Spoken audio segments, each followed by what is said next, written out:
See?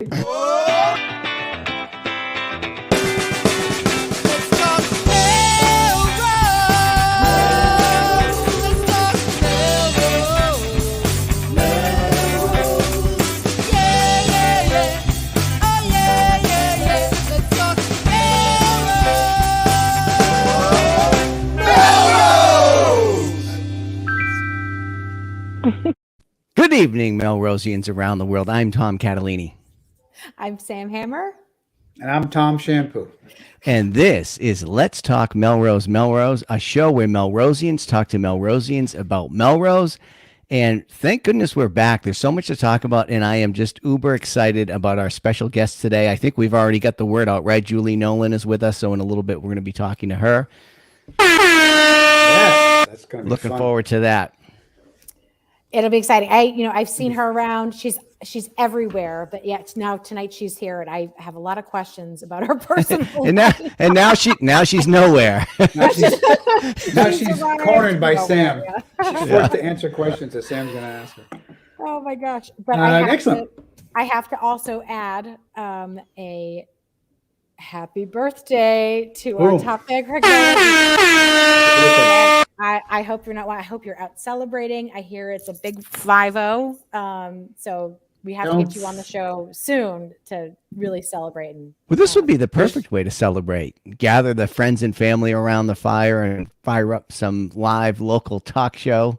What could be a better? I think you're supposed to just say it's a big birthday and not out him for how many years. Oh, I didn't out him. I think his wife outed him. Oh, but, okay. And he also has one of those newer outdoor pizza ovens. I think we should go there and do a show there. A live show from the pizza oven. Speaking of which, how's everybody's weekend?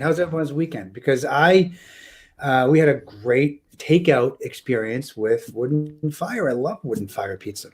Oh my Saturday goodness. night. We had family in town visiting. 8 of us for dinner at our house, and so we got Wooden Fire takeout. It was actually really, really good. And it was still hot. It was still hot when they got to the house. Yep, sure Nice. was. So my weekend was fine. It landed with the Super Bowl and pools together. Tom Shampoo and I got to sing some old school songs back. Yeah, no kidding. Halftime songs. Halftime songs. My college years. I don't know where you were. I was probably not in college at that point. I was probably out of college. Now, is it true the Melrose Express did not play in the Super Bowl? That football team from Melrose, Mass, or the Trailblazers, or the whatever. I don't know. They were right. So what was it? Cincinnati Bengals and L.A. Rams. Those are good names, right? Those are Right. good. Maybe animals. Maybe animals is the way to go. You were talking about Hawks before, right? Is that one of the choices? Red Hawks, I guess.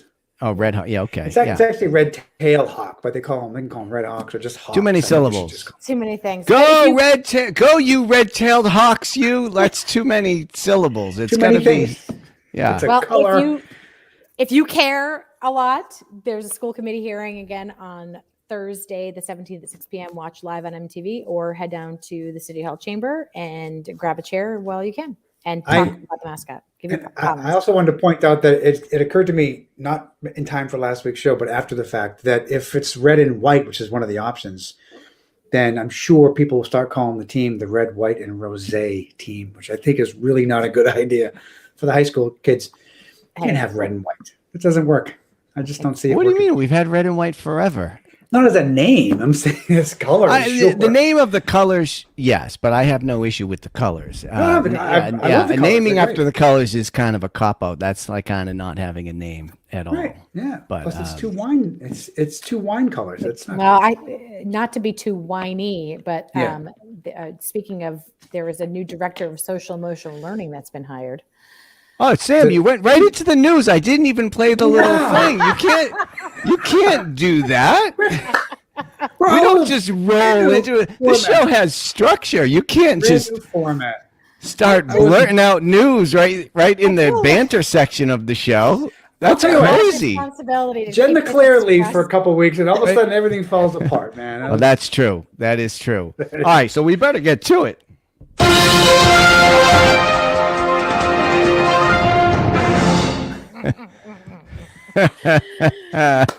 So, Sam, tell us what is in the news now that we're in the proper segment of the show. We already know what's in the news. We will be hiring a new director of social emotional learning. Catalini pointed out. What do they do, Sam? What do they do, Tom? They will build systems and structures that lead to the successful development, implementation, and evaluation of an integrated approach to social emotional learning, positive behavioral interventions, and other systems to support the whole child, which I'm super pumped about at the Lincoln School. I think we've needed more support around social emotional learning for quite some time. So I'm excited. Yeah, so they're preparing the courses of studies, outlines, curriculum materials, instructional materials, the overall organizational design of instruction to support social and emotional learning. It's we've talked about this in pandemic times. Like, this is a real thing. In pre-pandemic times, it was a real thing. So it's nice to see it. It's a leadership position reporting to the assistant superintendent of teaching and learning, which I just found out from you, Sam, is a position that's opening up, right? That is, but I think, was it last week we talked about snow recess and wet pants and things. Right. I think this person would support making sure that there's consistency in behavior response for things like that. Right. So consistency in we talked about the overreaction. That's right. Parents have. No, it was somebody in a position of authority overreacted and shut down recess for all time for all people. Right. Well, then I also none of you are listening. If one, you're really pressuring them to, enforce the law amongst themselves. Yes. Well, then I also learned that one of the classes that got recess taken away also had some behavior issues in gym. So they also had gym removed for the week as well, active gym. So it was quite a sit on your butt week at Lincoln last week. So that's like, if I didn't do a good job on my diet, you're forcing me to eat pepperoni pizza or something. I mean, like the thing you need is gym and recess and probably more than most other things that are happening over the course of the day. I mean, no insult to the curriculum guidelines and the all the whatever goals that have to be met, but I think the kids need time to be. I'll tell you, back in the day, I couldn't even handle, as a parent, going to parent teacher night, and you'd go to the middle school or the high school, and you would get 10-minute rundown from each teacher. Then the bell would ring, and you got to find your way through the hallway, and it's all crowded, and you sit down, and then you've got it like you're right into the next thing, and the bam, bam, bam. I was like, I cannot process this information as an adult in this way, with no breaks, no discussion time, whatever. Every one of them runs out of time in the 10-minute allotment or whatever. So, yes. Good. I'm glad that landed well. So we can go on to the next one. What else you got in the news, Sam? So I thought it was really cool that there is a search, and they're looking for a search committee for a new assistant superintendent of teaching and learning. As folks may know, Margaret Adams is leaving the system and heading to be a superintendent herself, I believe, in Hingham. So I don't know where she lives, but that's one hell of a different commute. Mm-hmm. So there is a document that I'm going to put in the comments. Take a look, because they're looking for Bob wants to know if anybody from the school committee is paying attention to this. We're barely paying attention to what we're talking about right now. Yeah, but you know what? Look at Melissa is with me. Hunger Games for parent meetings at well, actually, I'm not sure what MS is. Maybe that's MHS. I don't know, or the middle school. That's right. That's right. I remember also in the pre-pandemic times. I think I know what she's talking about. Where it's like trying to get Springsteen tickets in order to get your parent-teacher conference times. I think that's maybe MS meant middle school. Yeah, was not easy. So here's the form if you're interested in participating in the search committee. There's 1, 2, 3, 4, 5 dates they need you to be involved in. But I think that's awesome. I don't know. I know we did it for the superintendent, but I think it's great that there's an open process for people to participate in hiring. How cool is that? Cool. That's cool. Air horn worthy. Right. Yes. Okay. Okay. Should we move on to the high school names? Is still on the list for things to discuss. We covered that a few minutes ago. We covered it last week. We covered it. Well, a number of it's times. just that the live discussion yeah. by the deciding body is happening Thursday, February 6 17th p.m. at 6 p.m. So, and you can watch live on MMTV and WebEx. I'm not sure. Do they meet in person? Can you get down there anymore? Or Yep, they if you want to speak for public comment, just head on down to City Hall or send in an email, and they will include it in the public records minutes package. doesn't have the same cachet when your typewritten note is placed on file. I like when people speak. Yeah. Just Well, saying. hopefully we get some good it's not a conversation. Hopefully we get a lot of input, and then we can move to the next phase of the process. People have been heard at that point. Hopefully. Hopefully. Yeah. It's still not quite a conversation, but at least it's somebody saying something. So I guess Shampoo is very interested in that. We will be the mask update for schools is that masks will remain in schools until 3 weeks after February break, and then will be optional after March 21st. That's what the word on the street is. Karaji had that in the patch. It's I've heard other towns doing that too. It's the 3 week wait sounds like it's going to be for so that if you were doing something during vacation and you were exposed in some way, then the 3 week of masks reduces the potential for transmission. So that's what it is 3 weeks after the break. And then it looks like Melrose schools will be going to optional masks.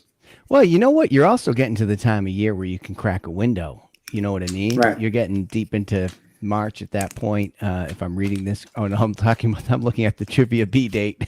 March 21st is the date. But anyway, I mean, so that, that's the other thing that happened. That was this weekend, right? Where it was like 60 degrees one day and then, yeah. Well, windows have been cracked this entire time. And so they really want you're encouraged to layer up in the classroom. The heat is pumping. So the windows have been cracked.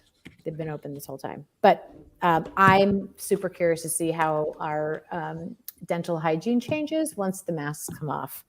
We'll have to encourage. Have you been cutting corners, Sam, or what is that? What is that? I've been cutting corners as a parent, I guess. I'm not fighting for flossing at this time, but I will have to do that because it's people.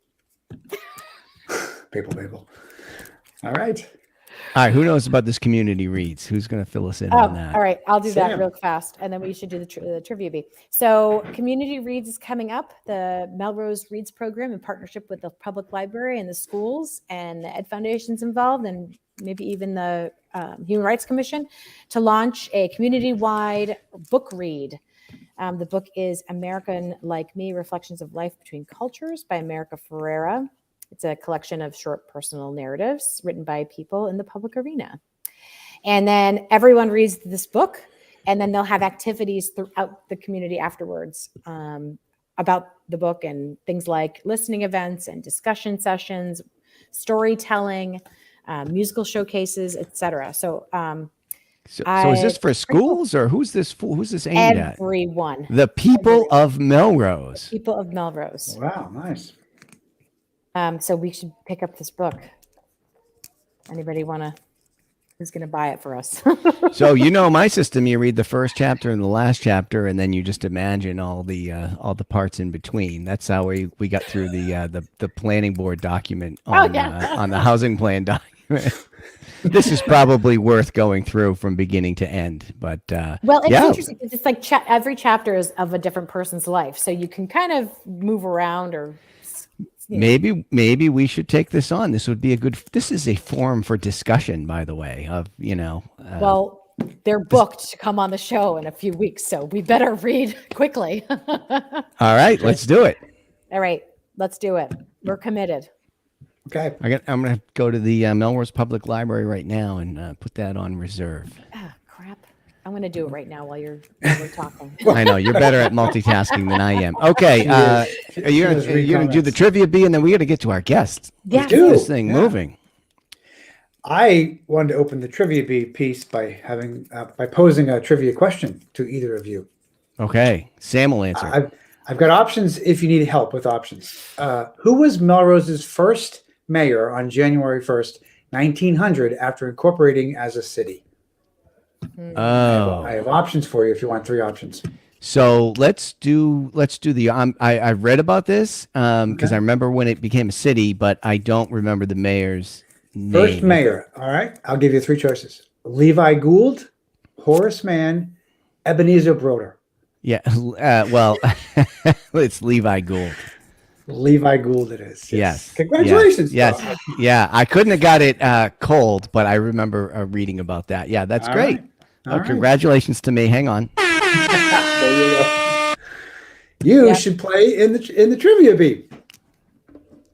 Yes. Oh no, Bob also knows that.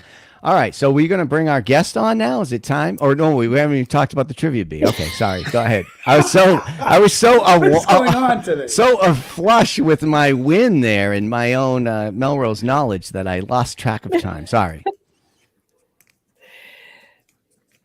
Shampoo, pick it up. We're all looking at each other like, what is going on tonight? I know it's not me. All right. Trivia Bee is back Saturday, March 26th, 2022 at 7 p.m. This will be an online Trivia Bee as it was last year. I think we had a team in last year. Yeah, we did. It's a lot of fun. Those online trivia games are actually a lot of fun with people, and you go off on your own for a team and come back. You get points, you have fun, you laugh.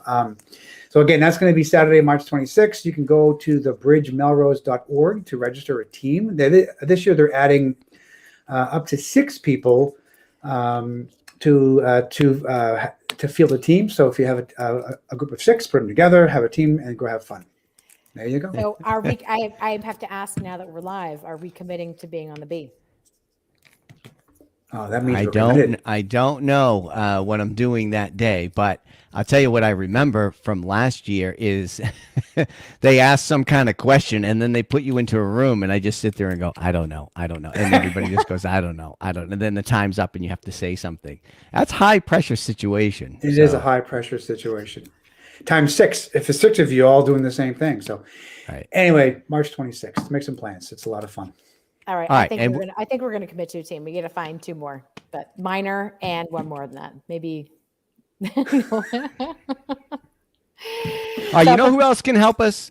Our special guest today, Julie Nolan. We're going to play the walk-up music and get her on this show. Get this train on the tracks, as Mike Miner says.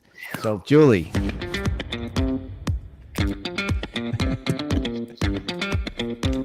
Hey, welcome. Oh, hello. Thank God you're here. Julie Nolan. You guys are having a lot of fun. You are way off the track tonight. This is fantastic. I'll try to help you with the train, but I don't know. I'll do my best. You are the star of the Julie Nolan show, which went on for 8 seasons. We are tiny little babies compared to your Melrose media presence here. And I can't even keep track of all the other things that you do around town. So, straighten us out, Julie. Well, no, you need to give yourself credit because you do it every week, and I did it every month for 8 seasons. Oh, okay. So keep that in mind. It was a lot of fun. And like I was talking to you earlier, due to COVID, when I was due to go back to the studio, I just wasn't feeling it like I was before, and I wanted to do something new and exciting. So I am doing a couple of things. I'm doing a podcast down at MMTV about everything and anything. And then I'm playing a character. I'm sort of moving into being a comedic actress. I'm taking acting lessons, and I'm really trying to make even my comedy more animated. So when I went down to MMTV to ask them for help, I said, I need to change this up. We came up with my character of Aunt Petunia Rustani, part of the Rustani Empire. Yes. And I'm the aunt to TC Rustani. I am obnoxious, but adorable, and, kind of has sticky fingers. She worked as a waitress in Las Vegas. She's kind of a nightmare, but she's fun. And it's a half-hour show, and I bring people on that have talent. So it's a spinoff, a TC Rustani spinoff. Exactly. Wow. So they do all the production for me. Julie, and, this is how some of the greats make it big. I mean, No this kidding. is a big play. it's very exciting. But you did say she brings on people who have talent, so that means that we Yeah, will we be on won't the be show. there, Sorry yeah. to say. Oh no, I Yeah. wasn't considering any of you guys. I'm just saying. Right. Yeah. She's just telling us about the show. I'm just telling you And about that- the show so you can and that- watch it. I'm not inviting you by any means. Right. But anyway, yeah. So in addition to that, I do a lot of hosting. I host the Victorian Fair, Center Stage, and what else do I do? Oh, I'll be a part of the trivia. Yes. Now, I wanted to ask you about this because we did participate last year, and there's a little commercial thing for the sponsors. And the one thing we were talking about is, boy, that could be spiced up a little bit. Now, is that going to be your angle here? Yes. I've had one Nice. meeting, and I'm trying to get my head around it. I'm a little improv-y, so even if Yeah. I had it all written out and was like, "Oh, this is what I'm going to do," I'm probably not going to do that. Yeah. So, but That's anyway, good. I understand what the structure is and how there'll be these breaks in between, and so I'm hoping to pick up what some people do that's funny within the game, and then I mean, it's too bad we're not at Memorial Hall, but I mean, when you Yeah. think about it, you can have a home pour. You don't have to wait in line at the bar. You can just go right to your fridge. You can have your snacks right there. It's Now, not bad. Are you going to be helping the sponsors? Like when you talk about being in there in the commercial breaks, are you selling pizzas and getting people to the gas station, or what are we doing there? That is something that I don't think they have completely ironed out. I think there may be some voiceover done by some other people, and then I just come in. I'm happy to do whatever they want. If they want me to talk about pizza, My advice to the people who pay the good money to sponsor it would be to spice it up a little bit. You get a little Julie Nolan in there, you're going to get some attention. You know what I mean? The traditional pre-recorded kind of modest spot is not really going to make the cash register ring as much as a Julie Nolan, I appreciate improv. that. Yes. Yeah, and I think to your point, like, it's bad enough that we're virtual, but then if we have to pre-recorded, like, at least the ads and the breaks can feel like you're at an actual place live. So that's what I hope that I can bring to that event. Hey, you know what? You got to get a couple of those like SNL type commercials in there for things that don't exist. Oh my God, I love maybe it. should. Oh yeah, but maybe should in town, right? That's hysterical. And like almost do it so straight that it would take people a while to go, is this a real commercial? Right. Like, what is happening right now? So that's a good idea. I love it. Yeah, that's what people watching right now are going, is this a real show? Like what is happening right now? Who are these people? But then of course I have, so exciting. I have my comedy show coming up. I haven't done stand-up comedy in 780 days. Wow, but who's counting? Wow. But who's dwelling? I mean, I'm not dwelling, but that's. Have you been doing a lot of sit-down comedy? Is that what it's been? Oh, jeez. Hey! Caution, dad joke ahead. Oh, geez. No, but it has given me a lot of time to work on a show. Like, this is my first time coming out and really doing a 1-hour show. And it's got 4 segments to it. I'm working with a DJ. Some of the jokes have music that goes with it, so it's almost like Julie Nolan musical. Wow. So jazz hands. It's just It's Where does this take place? Where does this take place? When is this show? I want to know about this. This is Monday night at the Rising Eagle on the first floor. And yes, that's a good call. So it's, you order off the menu, and it's a suggested donation of $20 for Hopeful Journeys, which I'll tell you about. Okay. The show starts at 6:30. You remember I was telling you how I don't like to be out late? So I should be home and in bed by 8:30, so no problem. But Hopeful Journeys is a school in Beverly. My son, Danny, who's now 20, was the very first full-time student at that school, which is pretty amazing. Yeah, he had like 7 teachers. He would walk in, and so they were just building it, and I was just looking for a school for him. And so we fundraised for about 10 years and built a building. That's amazing. specifically for children with autism and all the sort of sensory issues that they have to deal with in regular buildings that they don't have to deal with in this building. For example, like their lockers don't make a lot of noise when they shut. They don't have those lights. I forget what they call them, but the ones that are annoying to all of us. Fluorescent. Thank you. Yeah, it's like I'm like being in the dentist office. I'm trying to learn something here. Not getting a dental X-ray. Exactly. Not getting caught up on my dental hygiene like Sam and her family. Exactly. I'm getting a headache just from being in social studies. But so it is the thing that stands out about Hopeful Journeys compared to other special needs schools is that all academic learning is one-to-one.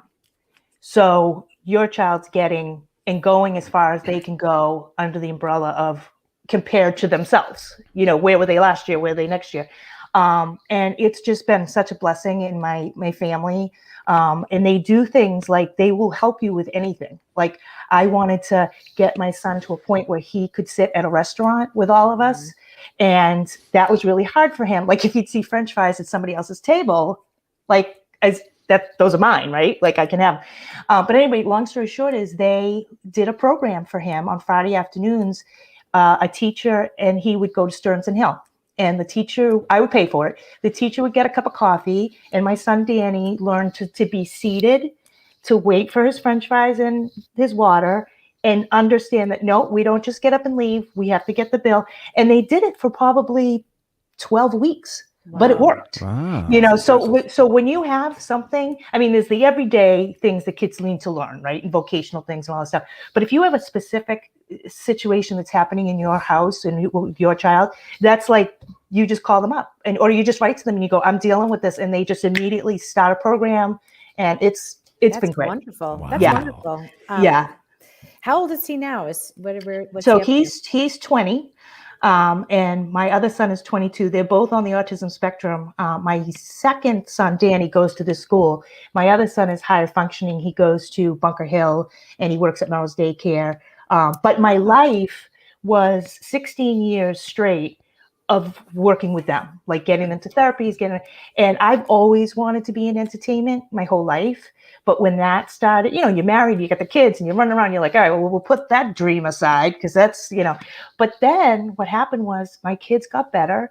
They got to their programs. My husband left for work and I was like, well, now what? And so I started boot camp, and through boot camp, like everybody in boot camp actually helped me. And we talked about me having a show. And I was like, oh, I've always wanted to have a show. The Joy boot camp? The Joy Faye boot camp. Yeah. Amazing. Life-changing. And life-changing. And so we would be doing jumping jacks and all this nonsense. And people were like, oh, you should call it this or that. And then, I don't know, it just hit me. I think just leaving boot camp. And I said, I think I'll just call it the Julie Nolan Show because that's way it's like evergreen and I'm not like locked into whatever. And so that's really how it started. And then it was, eventually I started having live audiences with my talk shows. Nice. And then I said, I'm going to try and do stand up. It's super scary. And you go up there and you're like almost like giving yourself credit for just standing in front of the microphone, like having not even said anything yet. But it's it's a gradual process, but I've loved it. And I feel very fortunate that I'm getting these opportunities at this time. That's fantastic. That's amazing. I didn't know any of this about you. This is right. Wild. That's why we have a show, Sam. That's why we have a show because the excellent people of Melrose get to amazing to come on and share their stories. Yeah. Yeah, and now with this show, like I said, I'm excited because I feel like, I forgot to mention the reason I started to move into acting was because I joined a casting company and they still give me auditions. But I said to my husband, I think there's things that people know how to do in auditions that I don't. So that's when I started to work with a woman named Darcy Peabody. She's a actress, was in movies and all that stuff. She lives in Beverly now. And I work with her. And I actually got a commercial, not this past fall, but the fall before. And I was bit by the bug. I mean, to do a commercial was so much fun. It was with Patriots player, Matthew. Matthew Slater. Matthew Slater's in it. And then they had a couple of people from Plymouth Rock. It was a contest, and they won, and then they hired me as just a coworker. But it was very improv-y, and I think that's why I got it, because I can't remember a line for the life of me, and it's just ridiculous. What were you selling? Insurance?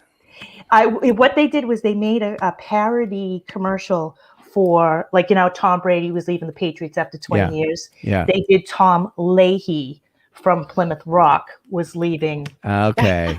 Nice. Yeah.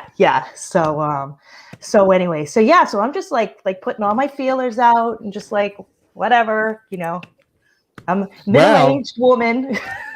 I mean, not for nothing, this has been a launching pad. So Steve Caselli used to be a host here. He now has his own podcast, and he's featured in the Boston media scene now, all really because of LTMM. Wow, I did not realize. Oh yeah. Neither did Steve, right? This is like me getting on the Johnny Carson couch. Is that what you're telling me? Like, no promises, but stars have been made from LTMM. Don't go on any couches around here. Oh my goodness, you guys are funny. Okay, so now listen. Yes, listen, this Rising Eagle as a venue, that's a cool idea. And I love that you're downstairs. I think that's going to be more challenging for stand-up comedy. So we got to make sure everybody's paying attention and focused on the show. But upstairs could be a little sterile in the old space. I did. The last time I did stand-up was at the Upper Room at the Rising Eagle on February 2020. How did it play? It was fantastic. Of course, I thought 2020 was going to be my year. Didn't we all? But it was a little like a function. It could have looked like a retirement party, I suppose, on some angle. But I did get a lot of people, and we did have a lot of fun. But I am looking forward to doing the first floor because of the fireplace, and to your point, more intimate. There's going to be some challenges. I'm going to have to probably make sure I'm projecting to the back wall. Like they talk about, they're gonna put a PA in there for you, aren't you? You're gonna have a DJ. You're gonna have a mic and a PA, right? I got DJ Tommy. Yeah. But this is gonna be a good show. I think it's gonna be. What's interesting about doing stand up in a restaurant versus like I've done Giggles and Kowloon and all that kind of stuff, is it's not set up to be a comedy place, right? So you come out like I did Grimsby's years ago, and I was like things hit you. I'm like, what are those, like baby lights, like Christmas lights? Like, do they have those on? Like, are those there all year long? Like, it's just weird how your brain just kind of tries to get comfortable in your environment and stuff like that. Things kind of stand out to you for some reason. I don't know. You got a lot of fans that are giving shout outs. Yeah, no kidding. Yes. Lots of shout outs. Yes. Look at that. Get this pandemic in the rearview mirror. I want to get back over to Giggles as a patron. I've seen a bunch of shows over there, and it's just fun. It's a fun little spot for that. That's where Kowloon I haven't been to in years. That was another great one. Yeah, that's where I did my first open mic night. Was at Giggles in the fall of 2015, and there were like 14 of us, and it was pouring rain, and I was like, "Why do I must really want to do this? Because I could be home in my pajamas." I was like 49 years old or whatever, and But it went well. So that was exciting. And then you want to do it again because the fact that you wrote something and someone thought it was funny. Wow. It feels good. Yeah, you got the bug. I got the bug. Yeah. Catalina, this is your bug too. I feel like you can get I know. I think he's ready to open for me. Well, I don't know. I'm going to this show. I'll tell you that. I already bought my ticket. Excellent. Oh, so you're going to the show, but you don't know if you're going to the trivia. Oh, you're like, I'm getting a little. You want the real truth? I'm getting a little zoomed out. I want to go to Rising Eagle. I want to see Julie in person, and I want to, I want the live in person experience. So nothing against the Trivia Bee, and it's a great group, and it's a good thing, and it's a blast to do it, and all that. But I don't know. Maybe they'll tweak it by the 26th. Who knows? Yeah. I think the world changes quickly. Right. And plus, like with the Rising Eagle, they've just reopened in the last month. And so this is nice for them too, because rather than a set meal, which I've done at different places, this way people just can reacquaint themselves with the restaurant and talk about what they want, just find out what they want to have on their regular menu as opposed to, do you know what I'm saying? So I think it's going to be good for them too, I hope. Yeah. Yeah, I think so. So I've been there a couple times recently. I bumped into Karaji up on Main Street the other night. We were out to dinner, and the place was hopping. And I was trying to explain to him some of the changes in the pandemic that have worked for me. Like pre-pandemic, I wasn't a huge Rising Eagle fan. It was kind of confusing and weird and whatever. And now that you're used to like ordering from your phone and you see kind of the advantages, and they made some modifications, for the pandemic, but now I like it. The whole thing where you can go, we could all meet down there, arrive at different times. You find your seats, you order separately. It's all super efficient. It's easy. You can move around. You can go sit by the fireplace if a seat opens up over there. Like the vibe is working for me, and I have to say the food has been excellent. Although I keep getting the panko fish, whatever that. What's that white fish? Not haddock. Haddock. Yeah, it's a simple dish, but now it's so good. I'm afraid to order something else, but I want to try something else. So I'm in a trap, Julie. I don't know how to get out of it. Oh, I am so sorry to hear that. Yeah. You know what else is interesting about post-pandemic is normally I would never, I don't think, would agree to a Monday night show because usually comedy starts Thursday night. Okay. I used to sneak in fundraisers on Wednesday night, but I would never have gone earlier in the week just because of the way life is. But now, March 28th, it's almost spring. People are going to be busting out of their houses. They're going to be like, give me something. So here I am. I'm giving you something. Plus, every day I literally don't know what day it is, except when it's Tuesday when we have this show. Someone texts me and says, "Are you going to be on the show tonight?" So one other thing I was reading about you after some cyber stalking was that you are a Melrose High graduate as well. And yes, class of 84. Yeah, you mentioned you went to kindergarten at the Lincoln School too. I did. Yeah. I went to Lincoln. Wow. Any stories about what Melrose was like back then, or? I'll tell you a little story that's just hitting my head right now. This will show you how old I am. So I'm at St. Mary's and I'm in second grade. And the teacher says, Julie, I didn't get all the items for our art project. I need you to go to Hinchy's. Now think about that. I'm 7 years old. She has sent me out of the building, crossing the street. So basically where Hinchy's is across the street from the Heavenly Licks ice cream store. Right. So that used to be Hinchy's. Where Seven Hills Pasta is now? I'm not sure. Maybe in that neighborhood. But I mean, keep in mind, and I remember thinking about that a while ago, and I'm like, that is just bananas. We all walked to school. I mean, I walked to school when I was 5. Is it bananas or is it a little sad? The kid, our kids, and I'm guilty of this. We're kind of overprotected now. Like my kids haven't been out of my sight for 20 years, Yeah. I mean, you bring up a good point in the sense that why can't we let them try it, or why don't we let them walk, and I'm just as guilty as anybody else. But to your point, nothing happened to me. I mean, I did it. I had the list. I had the money. I got the stuff. I got back. But we got into a little mischief as well. That might have been better off avoided. But I don't know if either one is the right answer. But it's interesting, like you say, to note in really a short amount of time how the whole society's philosophy on parenting has shifted. Right. I mean, to give you an example, when we graduated from Melrose High School in 1984, we were given a snifter glass.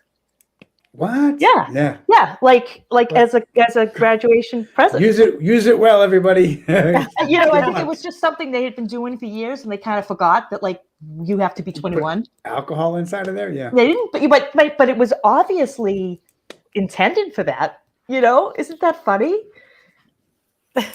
Now you'd get a tumbler or something very, plastic. A Yeti water glass or water. There you go. Exactly. A cell phone case. Yes. Bling. Yes, exactly. So then I asked my dad if I could go to Emerson College and be an actress. So I've known my whole life what I've wanted.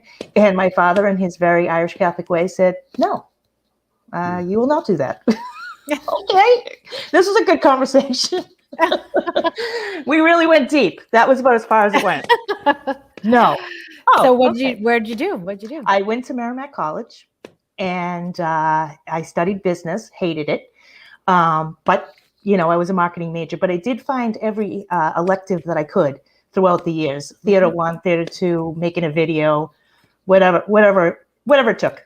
But it's nice to be returning to something that I've always really loved. And the other thing is about timing. Like, I feel like doors are opening up for me now that didn't happen when I was young. Because when I was in my 20s, I worked for Sports Radio WEI and wanted to be on air there. And they were like, no, just like my father, no. We hired you for a marketing job. Now go do that job. Get out of the studio. So I was always like hinting around, hello. Well, Did listen, you need me? I'm sensing big things. I mean, this just all adds up to a hockey stick trajectory from here. And please just don't forget us, Julie. Remember, LTMM was a stepping stone on that journey. I don't know if we're launching as well as we did with Casella here, but I'd like to thank LTMM for this. Oh my God! If we if we got the acknowledgement from the stage, that would be everything, Julie. Please remember us. I will. I definitely will. You'll remember this night for a long time. You'll remember this night till at least 9:30. Right. There's so many reasons. So many reasons that I won't divulge. No, I know. She'll be booked now every Tuesday night. Right. She'll be like, sorry, can't. I have something to do every Tuesday night from here until the end of time. More fundraisers now on Tuesdays. That's great. That's great. Oh, thank you guys. This was really fun. Well, thanks for coming on. Thank you. I've been keeping my eye on you guys, and I've said to Sam, I got to get in on that. Yeah, you have to get in. You got to stay in. You got to come back, and you got to be part of the crew here. Oh my goodness, what a story! Thank you for. I knew of Julie Nolan, but not this whole story expose. Yeah, you got the off the. We got pretty deep tonight, I have to say. Like we could do here. Yeah, that's good. On virtual television. Yeah, exactly. All right, so then, Julie, you know the routine. We're going to dance it off now. We're going to listen to the theme song. Right. And so we're going to get ready to do that. But thank you so much for coming on, sharing your story. Thanks, everybody, for watching. And there will be dancing, absolutely 100% at the Rising Eagle. So bring your dancing shoes, 100%. What kind of shoes? Can you be more specific? I'm going to... God... I'll probably wear heels. I don't know. You're just gonna just something to dance in. Yeah, or kick your shoes off. I mean, there you go. No rules with Julie Nolan. Do whatever you want. Wear your socks. No rules with Julie Nolan, but Julie Nolan rules. That's a great show name, by the way. No rules with Julie Nolan. Oh, that's not a bad name. Tom's always. Shampoo's always workshopping. He's always workshopping. Well, listen, we will. Throwing it out there. Yeah, there are no errors in brainstorming. That's right. Well, there it is. Listen, we will see you at the Rising Eagle, and we'll see you around town. All right.